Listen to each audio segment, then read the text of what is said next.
आज हम रासायनिक प्लाक नियंत्रण के बारे में विस्तार से जानेंगे।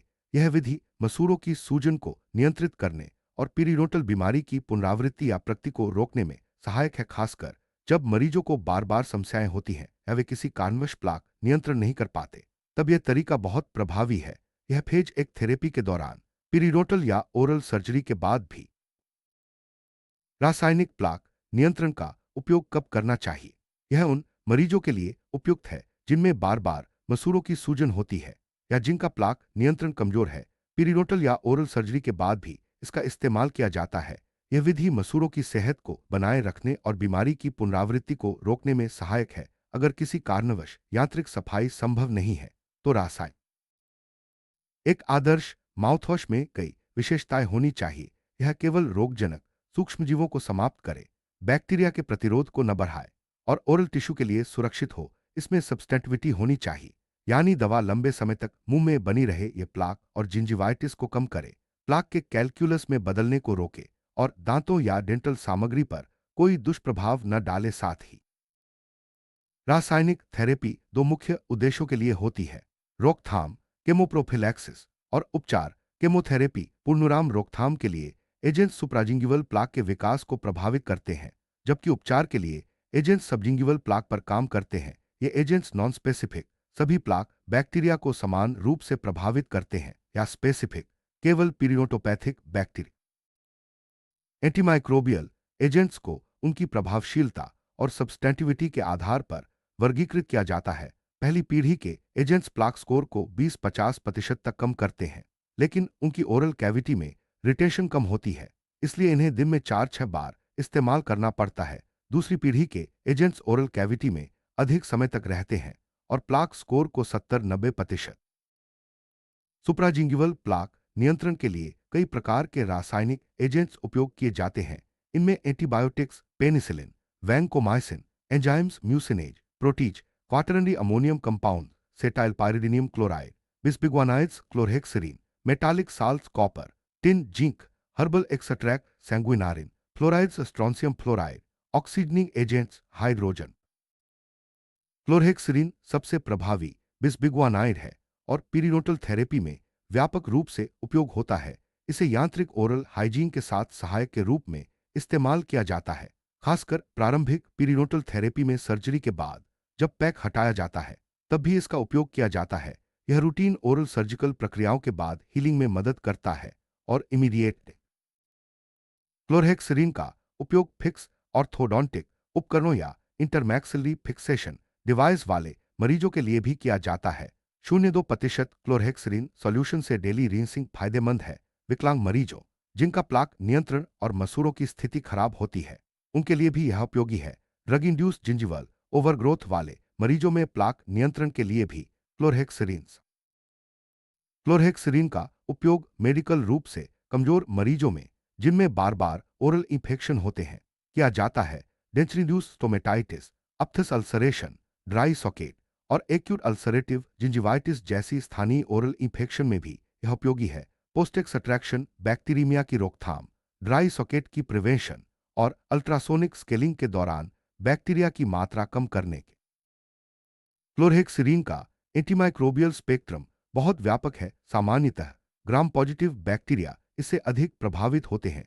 उच्च सांद्रता पर यह बैक्टीरिसाइरल है, जबकि कम सांद्रता पर बैक्टीरियोस्टैटिक। इसके कैटाइनिक अणु विपरीत चार्ज वाली सेल वॉल से जुड़ते हैं, जिससे मेम्ब्रेन ट्रांसपोर्ट में बाधा आती है और सेल से लो मॉलिक्यूल वेट पदार्थ बाहर निकल जाते हैं। उच्च सांद्रता पर यह से क्लोरहेक्सिन के पिनकुशन प्रभाव में अणु का एक चार्ज वाला सिरा दांत की सतह से जुड़ता है, जबकि दूसरा सिरा बैक्टीरिया की मेम्ब्रेन से संपर्क करता है। जैसे ही सूक्ष्मजीव दांत की सतह के पास आते हैं, क्लोरहेक्सिन का दूसरा सिरा बैक्टीरिया की मेम्ब्रेन के साथ इंटरेक्शन शुरू करता है। इससे बैक्टीरिया की वृद्धि और प्लाक का निर्माण रुकता है।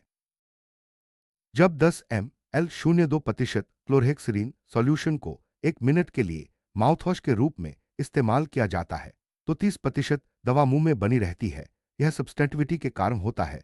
थोड़ी मात्रा निगलने पर कोई नुकसान नहीं होता, क्योंकि यह जी अट्रैक्ट से कम अवशोषित होती है और मल के साथ बाहर निकल जाती है। लंबे समय तक मानव परीक्षणों में 0% क्लोरहेक्सिडीन के कॉमर्शियल ब्रांड्स में 0.2%, रिक्सिडीन, हेक्सिडीन, क्लोहेक्स और 0.12% पीरियोगाद शामिल हैं। ये ब्रांड्स बाजार में आसानी से उपलब्ध हैं और ओरल हेल्थ के लिए उपयोग किए जाते हैं।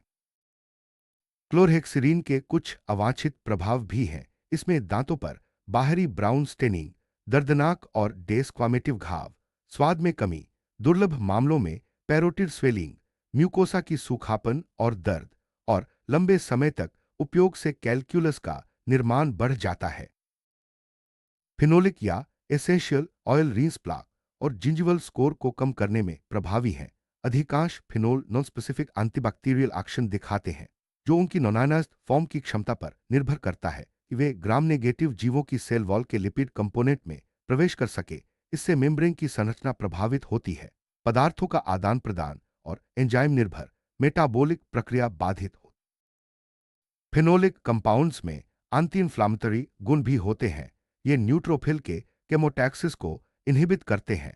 न्यूट्रोफिल सुपरऑक्साइड आयन की उत्पत्ति को रोकते हैं और प्रोस्टाग्लैंडिन सिंथेस के निर्माण को कम करते हैं। इससे मसूड़ों की सूजन में राहत मिलती है।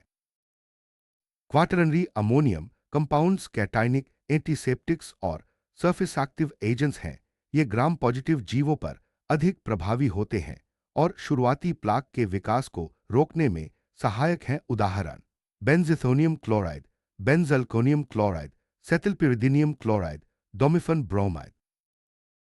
इन कंपाउंड्स का cationic binding phosphate groups, teichoic acid, gram positive और मेम्ब्रेन लिपोपॉलीसैकेराइड्स ग्राम नेगेटिव से होता है। इनका लिपोफिलिक हिस्सा मेम्ब्रेन की संरचना को बाधित करता है, जिससे साइटोप्लाज्मिक पदार्थ बाहर निकल जाते हैं। डिस्क्लोजिंग एजेंट्स दांतों पर प्लाक को हाईलाइट करते हैं, जिससे मरीज अपने ओरल हाइजीन प्रदर्शन का मूल्यांकन कर सकते हैं। Erythrosine dye FTC 3 two tone dye नया प्लाक, रेड पुराना plaque, green slash deep violet और plaque light system wafers tablets solution उपलब्ध हैं। एंटी कैलकुलस एजेंट्स प्लाक के मिनरलाइजेशन को रोकने के लिए बनाए गए हैं। इन्हें क्रिस्टल ग्रोथ इनहिबिटर्स भी कहा जाता है।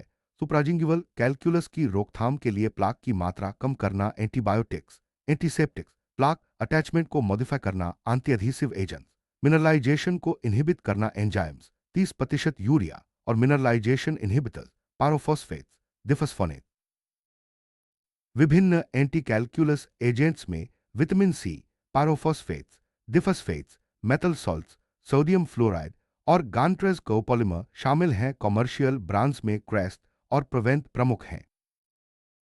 प्लाक नियंत्रण के लिए कई एंटीबायोटिक्स उपयोग किए जाते हैं, जैसे पेनिसिलिन, वैंकोमाइसिन, कानामाइसिन, एरिथ्रोमाइसिन, स्पिरामाइसिन और मेट्रोनिडाजोल। ये सुप्राजिंगिवल प्लाक के विकास को रोकने में सहायक हैं। प्लाक नियंत्रण के लिए उपयोग किए जाने वाले एंजाइम्स में म्यूसिनेज, प्रोटेज, लिपेज, अमाइलेज, इलास्टेज, लैक्टोपेरोक्सिडेज, हाइपोथियोसाइनाइड और म्यूटानेज शामिल हैं। ये प्लाक के मिनरलाइजेशन को इनहिबिट करने में सहायक हैं। प्लाक नियंत्रण में कॉपर, टिन और जिंक जैसे मेटालिक साल्ट्स का उपयोग किया जाता है। ये मिनरलाइजेशन इनहिबिटर्स के रूप में कार्य करते हैं और कैलकुलस के निर्माण को रोकते हैं। सुप्राजिंगिवल प्लाक नियंत्रण के लिए हर्बल एक्सट्रैक्ट्स जैसे सैंग्विनारिन का उपयोग किया जाता है। ये प्राकृतिक एंटीसेप्टिक्स हैं और ओरल हेल्थ को बेहतर बनाने में सहायक हैं। प्लाक नियंत्रण में स्ट्रोंसियम फ्लोराइड का उपयोग किया जाता है। यह दांतों की मजबूती बढ़ाता है और मिनरलाइजेशन को रोकता है। हाइड्रोजन पेरोक्साइड जैसे ऑक्सीजनिंग एजेंट्स प्लाक नियंत्रण में उपयोग किए जाते हैं। ये बैक्टीरिया को नष्ट करने में सहायक हैं और ओरल हेल्थ को बेहतर बनाते हैं। थाइमोल, मेथोल और यूकेलिप्टोल जैसे फिनोलिक कंपाउंड्स प्लाक नियंत्रण में उपयोग किए जाते हैं। ये एंटीसेप्टिक और एंटी इंफ्लामेटरी गुणों के लिए जाने जाते हैं। Iodine, povidone iodine, sodium hypochlorite, hexetidine और ट्राइक्लोसान जैसे अन्य एंटीसेप्टिक्स भी प्लाक नियंत्रण में उपयोग किए जाते हैं। ये विभिन्न प्रकार के बैक्टीरिया को नष्ट करने में सहायक हैं। क्लोरहेक्सरीन, एलेक्सरीन और ऑक्टेनिडीन स्लैश बिस्पाइरिडिन्स जैसे बिस्बिगुआनाइड्स प्लाक नियंत्रण में उपयोग किए जाते हैं। इनमें क्लोरहेक्सरीन सबसे प्रभावी है और पीरिडोटल थेरेपी में प्रमुख भूमिका निभाता है। प्लाक नियंत्रण के लिए एजेंट्स का चयन मरीज की स्थिति, प्लाक की मात्रा और ओरल हेल्थ के अनुसार किया जाता है। सही एजेंट्स के चयन से ओरल हेल्थ में सुधार और बीमारी की रोकथाम संभव है। माउथवॉश का उपयोग प्लाक नियंत्रण के लिए नियमित रूप से किया जाना चाहिए। सही सांद्रता और समय का पालन करने से दवा की सब्सटेंटिविटी बढ़ती है और ओरल हेल्थ में सुधार होता है। माउथवॉश का उपयोग सुरक्षित तरीके से करना चाहिए। अनुशंसित सांद्रता पर ही उपयोग करें और दवा को निगलने से बचे। लंबे समय तक उपयोग से दुष्प्रभाव हो सकते हैं, इसलिए डॉक्टर की सलाह पर ही इस्तेमाल करें। रासायनिक प्लाक नियंत्रण के साथ साथ यांत्रिक सफाई, स्केलिंग और रूट प्लानिंग भी आवश्यक है। केवल रासायनिक एजेंट्स से पूरी तरह प्लाक नियंत्रण संभव नहीं है। दोनों विधियों का संयोजन ओरल हेल्थ के लिए सबसे अच्छा है।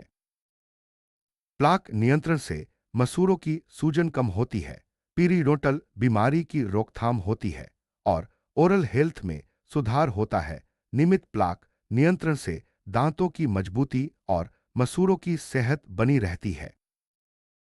प्लाक नियंत्रण में कई चुनौतियां आती हैं, जैसे मरीज की नियमितता, सही एजेंट्स का चयन और दुष्प्रभावों का प्रबंधन। इन चुनौतियों को दूर करने के लिए डॉक्टर की सलाह और सही जानकारी जरूरी है।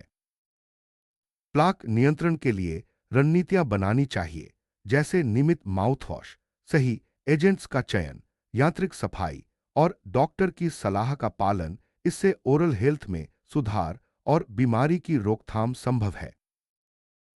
मरीजों को प्लाक नियंत्रण के महत्व और सही विधियों के बारे में शिक्षित करना जरूरी है। सही जानकारी से मरीज अपनी ओरल हेल्थ को बेहतर बना सकते हैं और बीमारी की रोकथाम कर सकते हैं।